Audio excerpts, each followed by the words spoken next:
সকলোখিনি আমাৰ অতিথিসকলকো নিমন্ত্ৰণ জনোৱা হৈ গ'ল আৰু আমি বৰ্তমান তেখেতসকললৈ অপেক্ষা কৰি আছোঁ। ইফালে সকলো কাম সমগতিত আগবাঢ়ি গৈ আছে।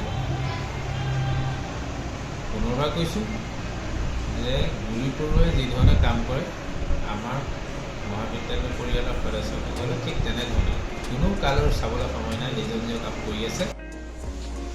মহাবিদ্যালয়ৰ এই অনুষ্ঠানলৈ আমি প্ৰাক্তন প্ৰশিক্ষাৰ্থীসকলক আমি স্বাগতম জনাইছোঁ আৰু সমগ্ৰ অসমবাসীকেই এই আমাৰ মহাবিদ্যালয়ে আমি এই অনুষ্ঠানলৈ আমন্ত্ৰণ জনাইছোঁ, স্বাগতম জনাইছোঁ।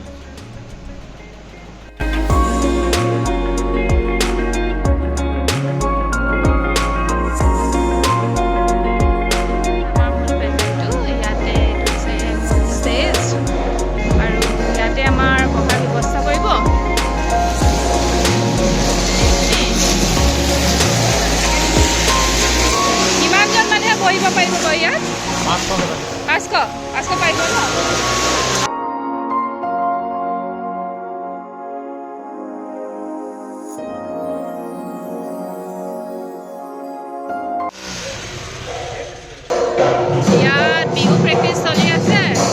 এয়া বাকেটলৈ চাই চাই নাচি আছে আমাৰ ছোৱালীয়ে। ইয়াত প্ৰেক্টিচ আছে।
খাদ্যৰ আমাৰ সম্পাদক সভাপতিসকল আছে, তেওঁলোকে খাদ্য বনাইছে। কি বনাইছা অমিত? বিদ্যাদা আমি খাদ্য বনাইছো, চাউল বনাইছো আমি বৰ্তমান। কিমান প্ৰস্তুতি কেনেকৈ আগবাঢ়িছে? বহুত সুন্দৰ সুন্দৰ ন? এতিয়া খানা কেনেকুৱা হ'ব? সুন্দৰ হ'ব ন? প্ৰথম দিনা কি আছে? নিৰামিষ হ'ব। নিৰামিষত আইটেম হ'ব আপোনাৰ পটল ভাজি, বেঙেনা ফ্ৰাই, আচাৰ,